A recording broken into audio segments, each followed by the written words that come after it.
하겠습니다.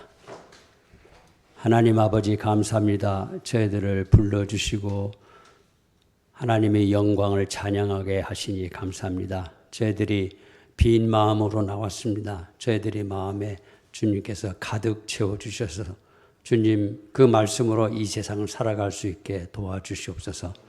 이 한 시간 성령님께서 임재하여 주시옵소서. 예수님 이름으로 기도드립니다. 아멘. 오늘 본문은 예수님이 제자들과 함께 나눈 대화입니다. 예수님은 로마 군인들에게 잡히시던 날 밤에 제자들과 저녁을 같이 하셨습니다. 우리가 성경을 읽을 때 상당히 힘든 부분이 있습니다. 왜냐하면 성경을 읽으려면 우리가 시간 여행을 잘해야 됩니다. 우리는 지금 현대에 살고 있는데 2000년 전의 이 일을 예수님께서 하시던 말씀을 우리가 들어야 되는 겁니다. 그러니까 그때의 상황 이런 것이 우리 머릿속에 와 있어야 되는 겁니다. 지금 예수님께서 저녁을 하시는데 잡히시기 몇 시간 전에 저녁을 유대 땅 어떤 곳에서 하고 계시는 겁니다. 그러면 잡혀가는 예수님의 생각하고 또 예수님이 말씀을 듣는 제자들은 어땠을까 하는 것을 한번 생각해 봐야 됩니다. 보통 우리가 자녀들이 객지에 이렇게 나갈 때 굉장히 마음이 좀 아픈 부분이 있습니다. 제가 가서 잘할까? 더 도와줄 거 없을까? 걱정하는 마음이 있습니다. 예수님이 지금 떠나시면서 제자들에게 남기고 싶은 말씀이 무엇일까 하는 것을 우리는 생각해 보아야 됩니다. 3년 동안 예수님은 제자들과 함께 다니시면서 생활도 같이 하시고 또 복음도 가르쳐 주시고 또 병든 사람들을 치유해 주시기도 하셨습니다. 그런데 그 3년의 기간이 지나서 예수님께서는 이제 이 세상을 떠나야 될 것이다 하는 것을 이제 아신 겁니다. 알고 계신 겁니다. 떠나실 때 이제 무슨 말을 해야 될까 하는 그런 생각을 하게 됩니다. 그러면 이 마지막 밤에 예수님과 제자들이 하는 이야기는 얼마나 진지했을까? 솔직히 마음을 털어놓고 다시 이 세상에서 못 볼 그런 제자들에게 하고 싶은 말을 다 전해주고 싶다 하고 이렇게 생각을 하셨을 것입니다. 그 내용은 말씀하신 내용은 이런 겁니다. 예수님께서 이제 내가 아버지께로 돌아간다. 그런데 갔다가 다시 너희들한테로 올 것이다. 이런 이야기를 하십니다. 그리고 또 예수님은 내가 돌아가야 되는 아버지 하나님과 또 내 뒤에 오실 성령님 이건 무슨 관계에 있느냐 하는 것을 또 말씀을 하십니다. 그래서 이 마지막 저녁 식사에서 하시는 말씀은 우리가 굉장히 귀담아 들어야 될 그런 말씀입니다. 우리가 요한복음 14장에서 17장을 보면은 이 말씀들이 잘 기록되어 있습니다. 오늘 읽은 본문이 바로 앞에서 예수님은 아버지와 관련된 말씀을 합니다. 어떻게 하시냐 하면은 내 아버지 집에 거처할 곳이 많도다. 내가 너희를 위하여 거처를 예비하러 가노니 가서 너희를 위하여 거처를 예비하면 내가 다시 와서 너희를 내게로 영접하여 나 있는 곳에 너희도 있게 하리라. 이렇게 말씀을 하십니다. 이 말씀이 무슨 말이냐? 거처를 예비하러 가신다는 것은 하나님 나라의 거처를 예비하러 가신다는 것이잖아요. 그럼 따지고 보면 죽음 뒤에 이어갈 나와 너의 관계에 대해서 이야기를 하시는 것입니다. 제자들이 지금 내가 마지막 가는 그 길을 감으로써 너희들과 끊어지는 것이 아니라는 것입니다.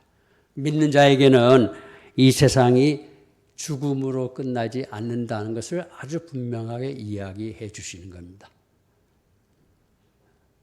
생각해 보세요. 오는 세상이 없다면 우리가 이 세상에서 그렇게 아둥바둥하며 올바르게 살려고 할 이유가 무엇이 있을까? 바울 사도 그 이야기에 대해서 많이 합니다. 오는 세상, 미래에 대한 소망, 장래에 대한 소망이 믿는 자들에게 있다는 것입니다. 죽음을 깨뜨리시고 예수님은 다시 부활을 하십니다. 그걸 이제 제자들에게 이야기를 하는데 제자들이 그걸 깨달을 수 있겠습니까? 전혀 깨달을 수 없는 것입니다. 우리는 여기에서 성부 하나님 또 성자 하나님이 어떤 관계를 갖고 계신가 하는 것을 알아볼 필요가 있습니다. 예수님은 그 성자 하나님은 성부 하나님과 태초에 함께 계셔서 창조 역사도 같이 하셨습니다. 우리가 요한일서에 보면 하나님은 사랑이시다 이렇게 이야기를 하잖아요. 그러니까 아버지이신 성부 하나님은 아들이신 성자 하나님을 무한정 사랑하시는 것입니다. 사랑을 부어주시는 것입니다. 그러니까 성자 하나님은 아버지에 대해서 사랑을 또 하시겠죠. 그리고 성자 하나님은 그 다음 우리를 향해서 사랑을 부어주시는 것입니다. 그래서 창조는 하나님이 사랑을 이 피조물들에게 확장시켜주는 그런 역사다. 이렇게 우리가 생각을 해볼 수 있습니다. 아버지와 아들의 관계, 이것은 매우 중요합니다. 성자 하나님은 그 사랑을 받는데 성부 하나님은 그냥 주기만 하신다. 주기만 하시는 것으로 기뻐하시는 사람. 부어주시는 것으로서 기뻐하시는 그런 하나님이시다 하는 그런 성품을 우리가 깨달아야 합니다. 요한복음 3장 16절에 그런 말씀이 있죠. 성부 하나님이 이 세상을 얼마나 사랑하셨는가. 하나님이 세상을 이처럼 사랑하사 독생자 성자 하나님을 보내주셨으니 이는 그를 믿는 자마다 멸망하지 않고 영생을 얻게 하려 하십니다. 유명한 요한복음 3장 16절의 말씀입니다. 하나님께서 우리를 사랑하셨다. 그런데 이 피조물들이 이 세상에서 죄를 짓고 사는 것에 대해서 하나님께서는 그 사랑하는 마음으로 견딜 수 없었다 하는 그런 이야기죠. 그래서 성자 하나님이 이 세상에 오신 것입니다. 그래서 우리를 죄 가운데서 구해 주신 것입니다. 따지고 보면 이거는 하나님이 가지고 계신 그 사랑에서 비롯되는 것이라고 이렇게 볼 수 있습니다. 구원을 받은 뒤에 우리는 어떻게 될까 한번 생각해 볼 수 있습니다.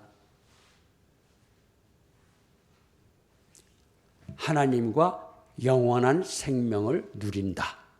이것이 구원 뒤에 우리에게 오는 약속된 말씀입니다. 4절에서 예수님은 이렇게 말씀하시죠.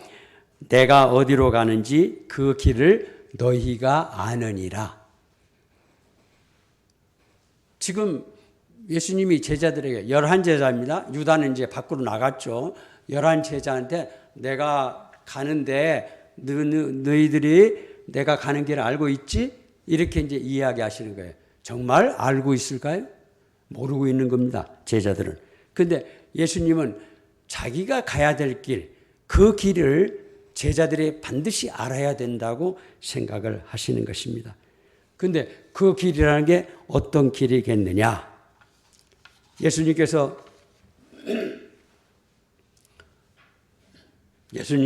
말씀을 이전에도 하셨습니다. 그 공관복음에 보면은 예수님이 예루살렘에 올라가서 장로들하고 대제사장들하고 서기관들에게 많은 고난을 받고 죽임을 당하고 제3일에 살아나리라 이렇게 이야기를 하셨습니다. 그러나 제자들은 또 듣고 잊어먹습니다. 우리하고 비슷합니다. 우리도 듣고 잊어먹고 이러는 거거든요. 그러니까 지금 예수님이 하시는 말씀에 대해서 제자들은 잘 모르고 있다 이렇게 봐야 됩니다. 그런데 예수님이 하시는 말씀은 이건 뭐냐면은 3절과 4절을 우리가 같이 본다면은 3절에서 나 있는 곳에 너희도 함께 있게 하리라 이렇게 이야기를 하셨잖아요. 그러니까 예수님이 가는 그 길에는 너희가 나와 함께 있다 이렇게 합니다. 그런데 어떻게 함께 있느냐, 어떻게 가느냐 하는 것에 대해서는 자세하게 이야기를 하시지 않습니다. 의심 많은 도마가 이 말을 듣고 나서 아주 그 직설적으로 예수님께 이제 여쭤봅니다. 주님이 어디로 가시는지 목적지도 우리한테 이야기 안 하셨잖아요. 그런데 가는 길은 우리가 어떻게 알 수 있습니까? 이렇게 이야기합니다. 그런데 솔직한 이야기죠. 솔직한 이야기인데 이전에 예수님께서 제자들에게 하셨던 그런 말씀을 잊어버린 그런 이야기입니다. 그러나 질문 자체는 우리가 솔직하게 받아들여야 됩니다. 예수님은 이전에 이렇게 이야기하셨거든요. 내가 너희와 조금 있다가 나를 보내신 이에게 돌아가겠다. 요한복음 7장 33절에 있는 말씀입니다. 나의 아버지에게 돌아간다.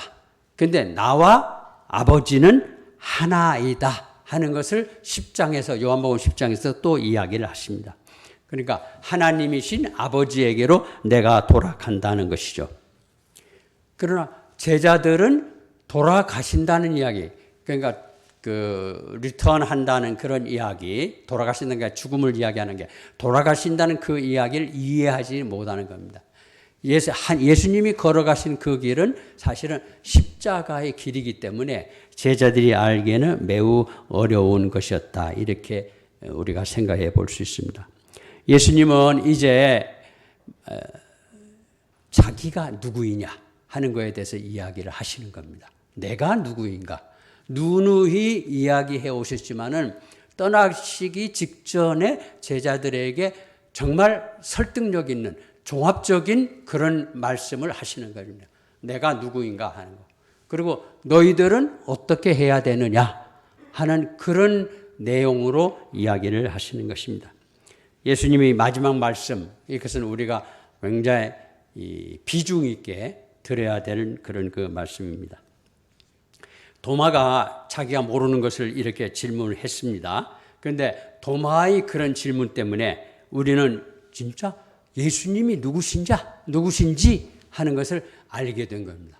그러니까 따지고 보면 참 좋은 질문, 우리에게 꼭 필요한 질문을 도마가 했다. 저는 그렇게 생각을 합니다. 이 도마의 질문에 대해서 예수님께서 하시는 대답이 6절에 나와 있습니다. 내가 곧 길이요 진리요 생명이니 나로 말미암지 않고는 아버지께로 올 자가 없느니라. 이 말씀은 예수님이 자기가 누구시냐 하는 것을 아주 간단하게 종합적으로 표현한 위대한 말씀이다. 이렇게 생각을 합니다. 예수님께서는 이전에 자기에 대해서 여러모로 이야기를 하셨습니다. 나는 생명의 떡이다. 이렇게 이야기. 나는 세상의 빛이다. 나는 양의 문이다. 나는 선한 목자다. 그리고 나는 부활이요 생명이다. 이렇게 해서 7가지를 이야기를 하십니다. 그 7가지 중에 오늘 하신 이 말씀은 아주 종합적으로 우리에게 감명 깊게 들리는 그런 말씀입니다.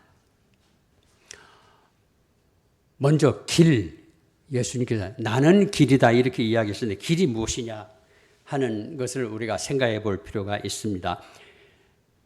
이 문장에서 예수님은 자기를 따라오면은 진리와 생명을 얻을 수 있다 이렇게 이야기합니다. 내가 길이니까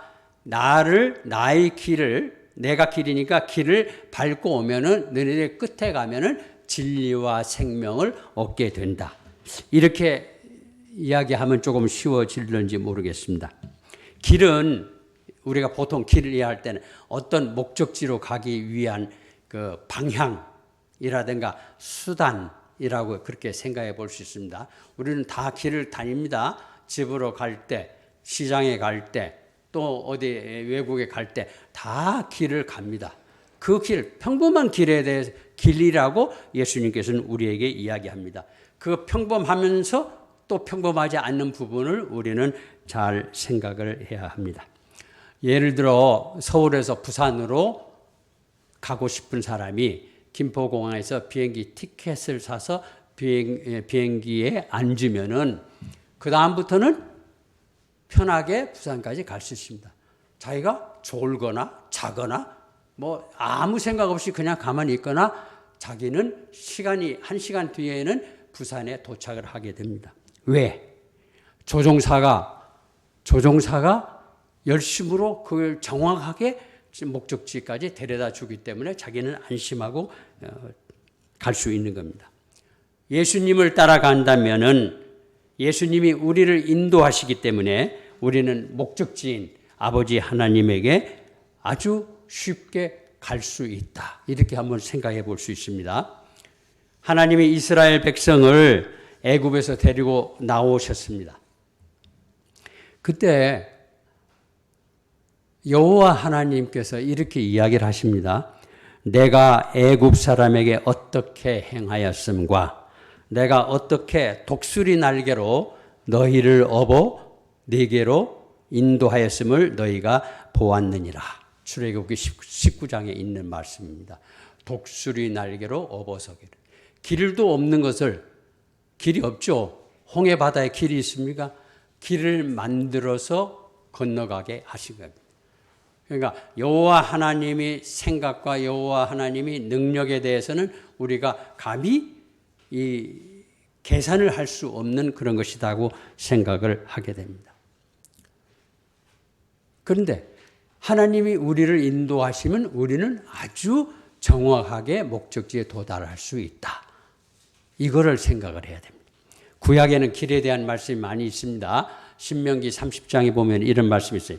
오늘 내가 생명과 복과 사망과 화를 네 앞에 두었다. 하나님과 동행하면 생명을 얻고 또 자손이 번성하고 복을 받는다고 여호와 하나님께서 그렇게 말씀하십니다. 그러나 세상의 유혹을 받아서 나를 떠나가면은 너희가 그렇게 오래 살지 못할 것이다. 이런 이야기를 분명하게 하시는 것입니다. 예레미야 선지자는 이렇게 이야기합니다. 하나님이 말씀을 받았는데 그 말씀이 이런 말씀입니다. 내가 너희 앞에 생명의 길과 사망의 길을 두었노라. 너는 이 백성에게 그것을 전하라. 하나는 생명의 길이고 하나는 사망의 길이라는 것입니다. 하나는 사는 길이고 다른 하나는 죽는 길이라는 것입니다. 하나는 번성한 길이고 하나는 몰락하는 그런 길이라는 것입니다. 자, 네가 어느 길을 갈 것이냐? 이걸 예레미야를 통해서 이스라엘 백성에게 이야기를 하셨습니다. 아주 친한 친구가 두 사람이 있다고 합시다. 늘 단짝입니다. 어느 날 저녁에 지나가다가 교회 앞을 지나가게 됩니다. 교회에서 찬송가가 흘러나옵니다. 한 친구가 마음에 감동이 돼서 오늘은 여기 들어가서 좀 들어볼까? 그러니까 다른 친구는 그러지 마. 더 좋은 데에 있는데 뭐 디스코덱도 있고 뭐 여러 가지 좋은 데가 많이 있는데 우리 거기 가기로 했잖아. 그래서 한 사람은 교회로, 한 사람은 자기가 좋아하는 곳으로 갑니다. 이게 인생의 갈림길입니다. 거기가 갈림길인 거예요.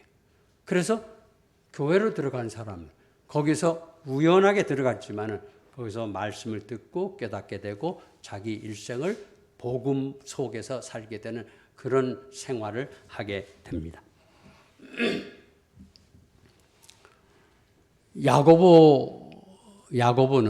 야고보서에서는 이런 말씀이 있습니다. 너희가 알 것은 죄인을 미혹의 길에서 돌아서게 하는 자가 그의 영혼을 사망에서 구원할 것이다.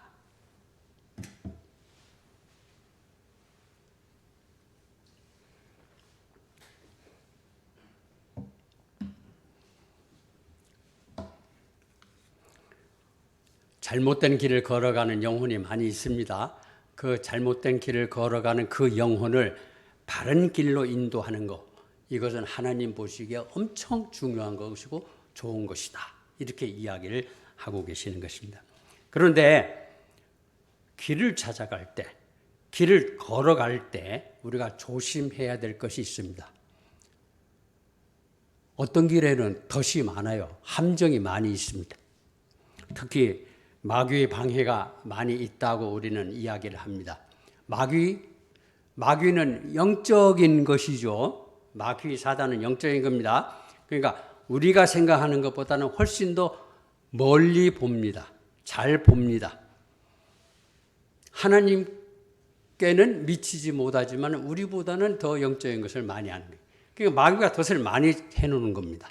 그러니까 우리가 마귀가 역사하는 것을 넘어서 하나님과 교통해야 된다는 그런 어려운 점을 우리는 늘 갖고 있습니다. 그 C.S. 루이스라는 사람이 책을 많이 썼습니다. 이 사람은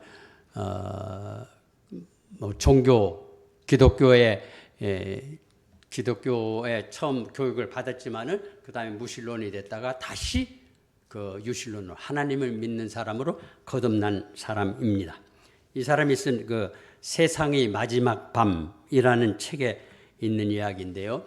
스크루테이프라는 아주 악한 마귀,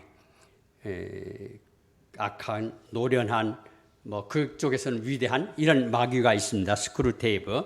이 스크루테이프가 젊은 마귀를 훈련시키고 졸업시키는 그 유혹자 양성대학, 유혹자 양성대학이라는 그런 곳에서 이 졸업생들을 위한 축사를 하게 됩니다. 근데 그 내용은 참 이렇습니다. 참 재미있는데, 첫째로 젊은 악마 여러분들, 사람을 유혹하기 위해서는 여러분들이 아주 큰 공포, 불안 이런 것을 가져야 됩니다. 그리고 뿐만 아니라 이기심과 잔인함 그리고 분노가 여러분 속에 아주 많이 있어야 됩니다. 마치 우리가 여러분이 히틀러를 보세요. 그처럼 그렇게 속에 이기심, 잔인함, 분노가 있어야 됩니다. 여러분은 그런 것을 갖기 바랍니다. 이렇게 이야기를 해요. 두 번째는 젊은 악마 여러분이 사람들을 유혹할 때는 어떻게 하느냐면 사람들에게 옳지 않은 논리를 이렇게 가르쳐 주고 그 옳지 않은 논리를 계속해서 반복해 가지고 이야기하도록 만들어라. 그러면은 그 사람들이 거기에 빠져 가지고 허우적될 것이다. 이렇게 이야기를 하는 겁니다. 옳지 않은 것을 반복해서 말하면 유혹에 빠지게 된다는 겁니다. 이런 이야기를 합니다. 거기 나오는 이야기입니다. 너희는 민주주의라는 거 알지? 민주주의 좋은 거지. 민주주의는 평등주의다. 그런데 그 평등주의에 가만히 너희들 가서 그래라. 거기에는 열등한 사람도 있고 우월한 사람도 있다. 학교에 가보면 열등하고 공부 안 하는 학생도 있지만 아주 성실하게 공부 잘하는 학생들도 있다. 그러면 열등한 사람들을 유혹을 해서 공부 잘하고 성실한 사람한테 야, 나도 너 못지않아. 이렇게 이야기하도록 하라는 거예요. 그러면 생각해 보세요. 민주주의라는 건 평등입니다. 나와 너가 다 똑같습니다. 공부를 잘하든 공부를 못하든 다 똑같습니다.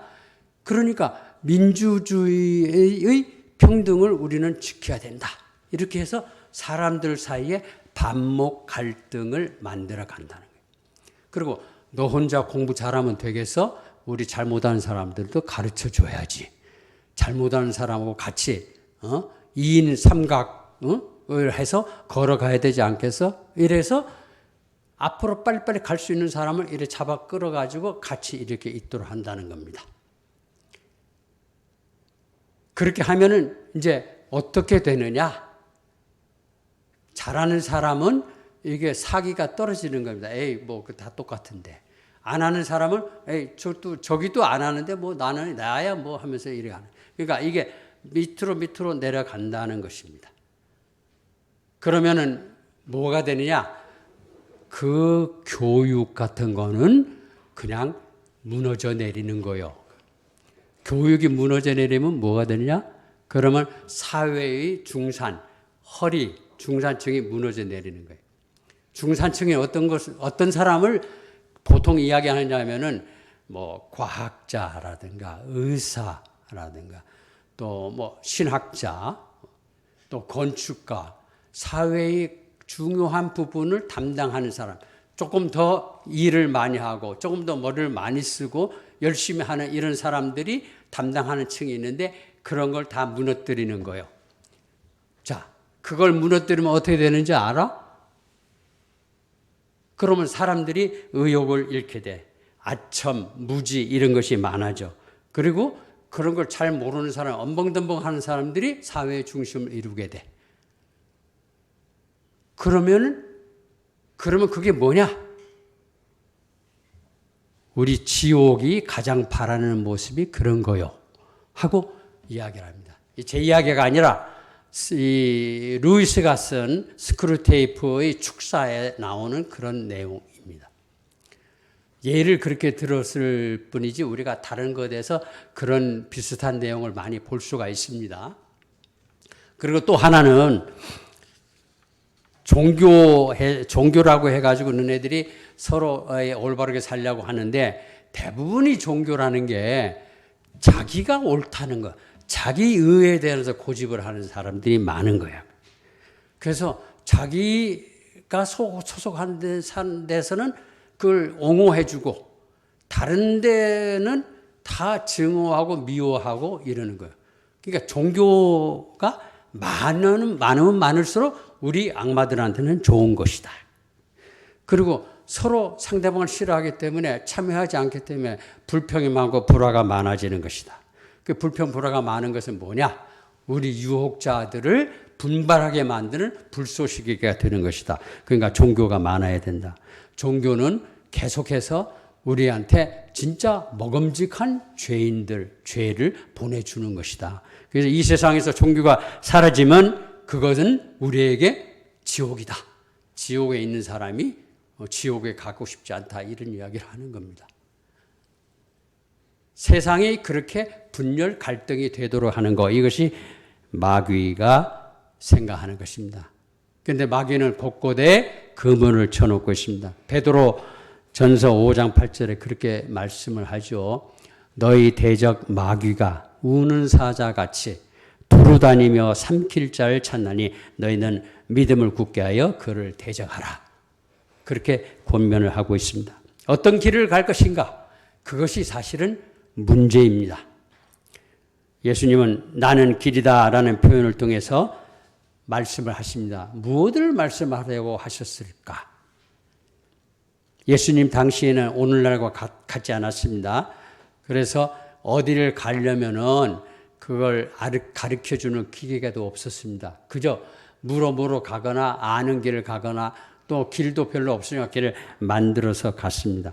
그리고 길을 묻는 사람에게 설명을 해줘도 설명이 제대로 되지가 않았습니다. 그런데 만약에 내가 당신 가는 곳까지 같이 가주지요. 이렇게 이야기한다면 얼마나 편하겠습니까? 길을 잃을 염려가 없습니다. 이것이 바로 예수님이 나는 길이다. 이렇게 이야기를 하시는 것입니다. 예수님이 단순하게 길은 이러이러한 길을 걸어가면 되는 거요. 이렇게 이야기하신 것이 아니라 우리 손을 잡으시고 인도해 주신다는 것입니다. 우리를 개인적으로 이끌어 주신다는 것입니다. 전체적으로 이끌어 줘서 거기서 좀 잘못될 사람도 있고 뭐 이런 건데 뭐 어쩔 수 없어 이런 게 아니라 한 사람 한 사람이 귀하다. 그래서 한 사람 한 사람을 손을 잡고 끌고 가신다. 이렇게 이야기를 하시는 것입니다. 그래서 예수님 그 길에 우리가 서기만 하면은 예수님과 같이 있기만 하면 만사형통이라는 우리가 생각을 해볼 수 있습니다. 예수님은 하나님과 사람 사이의 중보자이시죠. 그래서 우리를 하나님께로 인도하시는 유일한 길입니다. 그것 밖에는 길이 없다는 것입니다. 다른 데서는 길을 찾을 수 없다는 것입니다. 그런데 우리가 예수님과 함께하는 그 길을 어떻게 찾는가? 아까 이야기 드린 대로 비행기 표를 사서 그 비행기 좌석에 앉으면 우리는 원하는 곳에 갈 수 있습니다. 우리는 예수님께로 가는 티켓을 받아서 가야 됩니다. 티켓이 무엇일까? 예수님은 이 세상에 오셔서 처음으로 이야기하실 때 그런 이야기 하시죠. 하나님 나라가 가까웠으니 회개하고 복음을 받으라. 우리가 제일 첫 번째 해야 할 일은 우리가 회개하는 것. 우리 자신을 깨끗하게 하는 것입니다. 우리 자신은 우리가 깨끗하게 한다고 하지만은 깨끗해지지가 않습니다. 매일매일 우리는 깨끗해지기를 원하지만 그렇게 되지 않는다. 그러나 성령님께서 우리와 같이 하시면 우리는 깨끗하게 된다는 것입니다. 그 회개의 일을 우리가 하면서 회개하는 우리 몸이 예수님께 함께하는 그런 티켓이 될 수 있다. 이렇게 이야기를 들을 수 있겠습니다. 예수님은 그 다음에 나는 진리다 이렇게 이야기를 하시죠. 진리라는 것은 참되다는 것입니다. 참되다는 것은 변하지 않는다는 것입니다. 예수님은 진리만을 말씀하셨습니다. 예수님은 하나님의 계시를 하나님이 하고자 하시는 것을 말씀으로 우리에게 전달하셨습니다. 그런데 진리는 말씀으로만 우리한테 다가오는 것이 아니라 모범을 보이면서 우리에게 다가옵니다.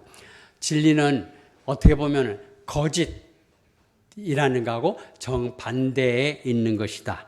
가짜하고 반대에 있다. 이렇게 생각을 해볼 수 있습니다. 그런데 진리는 분명한 건 뭐냐 하면은 그것은 사람이 인격이 있다고 그러죠. 사람과 사람을 대할 때 우리가 인격이 있다고 합니다. 하나님은 인격이시다 이렇게 합니다. 하나님, 인격을 가진 하나님과 밀접한 관련이 있는 것입니다. 남에게 거짓말하지 말라고 하면서 거짓말을 하지는 않죠. 안 해야 되는 것이죠. 그러나 요즘 우리는 대중 매체를 보면서 유튜브를 보면서 신문을 보면서 방송을 들으면서 거짓말이 너무 많다. 거짓말이 너무 보편화되고 있다. 이런 생각을 하게 됩니다. 탐내지 말라고 하면서 남의 것을 탐내면은 우리는 안 되죠. 탐내지 말라고 하면서 자기가 탐내지 않아야 되는 겁니다. 그런데 세상에는 탐낼 만한 것이 많이 있다고 우리들은 생각합니다. 소유하는 욕망도 있고 또 명예를 탐하는 욕망도 있고 또 권력을 갖고 싶어하는 욕망도 있습니다. 그러나 이런 것들을 우리가 다 가졌다고 생각해 보세요. 부유한 것을 많이 가지고 있다 하면은 그걸 어떻게 보관하지? 그걸 어떻게 쓰지? 누가 갖고 가면 어떻게 하지? 걱정이 많아지는 겁니다. 권력을 갖거나 명예도 마찬가지의 결과를 가져올 수 있습니다. 사람에게 만족을 주는 것보다는 오히려 갈등을 주는 경우가 훨씬 더 많다는 이야기입니다. 우리가 세상에서 자랑할 수 있는 것이 뭐가 있겠습니까? 우리 지식을 자랑합니까? 우리 지혜를 자랑합니까? 우리가 솔로몬보다 더 지혜가 많습니까? 우리가 부한 것을 자랑합니까? 누구보다 더 부한 것이 많습니까? 세상에 부한 재벌도 많고 또 성경에 말하는 부한 사람도 많이 있습니다. 우리는 아무것도 거기에서 특출하지가 않다는 것을 생각해 볼 수 있습니다. 그런데 예수님이 우리에게 이야기하신 거 우리가 기억을 해야 됩니다. 섬기라고 이렇게 하셨습니다. 또 남을 비판하지 말라고 이렇게 하셨습니다. 우리를 불쌍히 여기실 분은 사실은 하나님뿐이시라는 것이죠.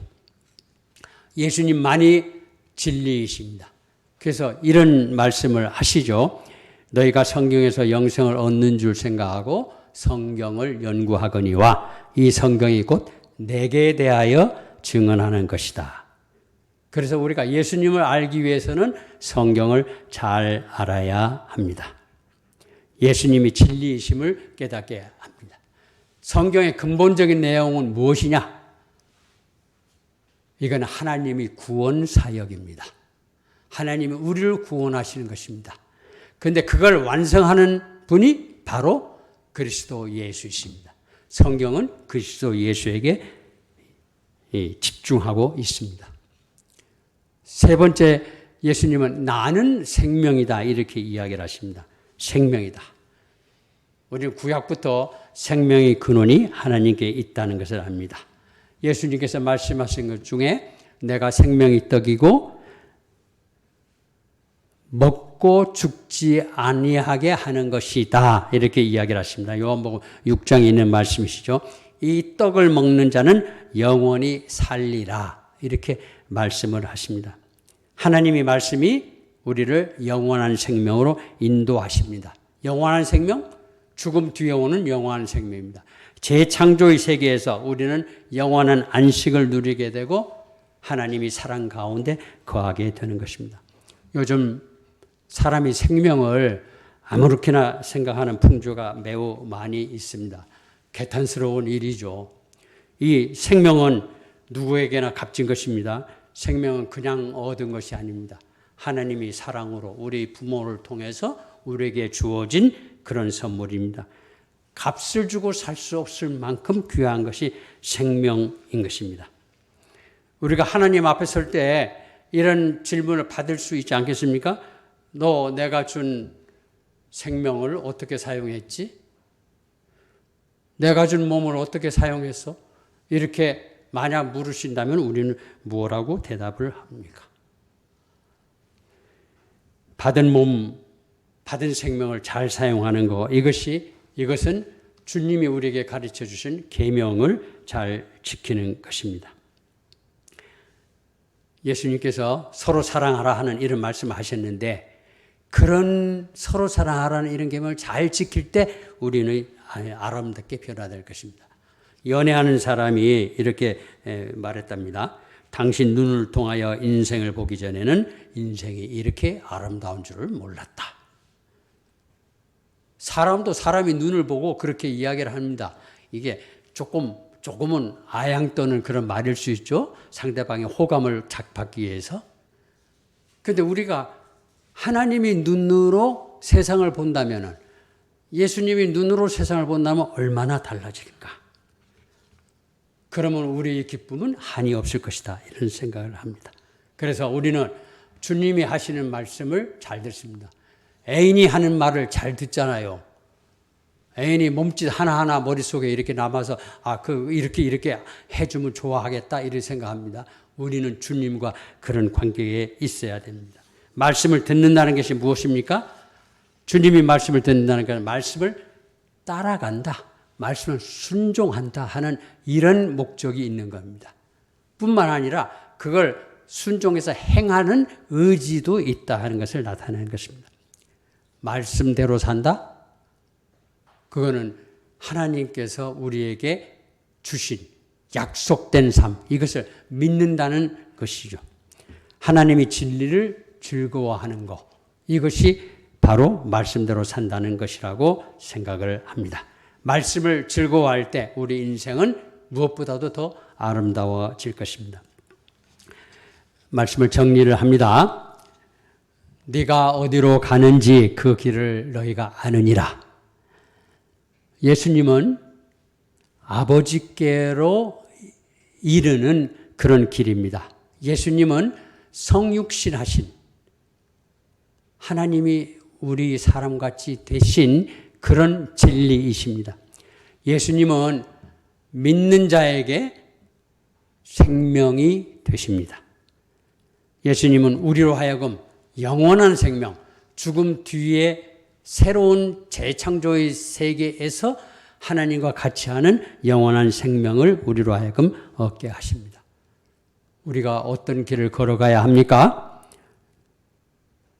예수님이 걸어가신 그 길을 따라가야 합니다. 왜 따라가야 합니까? 예수님이 우리에게 삶의 모범을 보여주셨기 때문입니다. 길과 진리와 생명 되시는 예수님을 닮아가는 저와 여러분이 되기를 소망합니다. 기도하겠습니다. 사랑과 은혜가 풍성하신 하나님, 우리를 구원하시기 위하여 세상에 오셔서 복음을 주시고 우리로 하여금 거듭나게 하심을 감사드립니다. 저희들이 입은 주님을 찬양하면서도 행동은 주님을 멀리 떠났던 적이 너무나 많음을 고백합니다. 저희들에게 회개하는 용기를 주시고 주님의 은혜를 간절히 구하는 마음을 허락하여 주옵소서. 주님이 걸어가신 십자가의 길을 저희도 따라갈 수 있도록 지혜와 용기와 믿음을 주옵소서.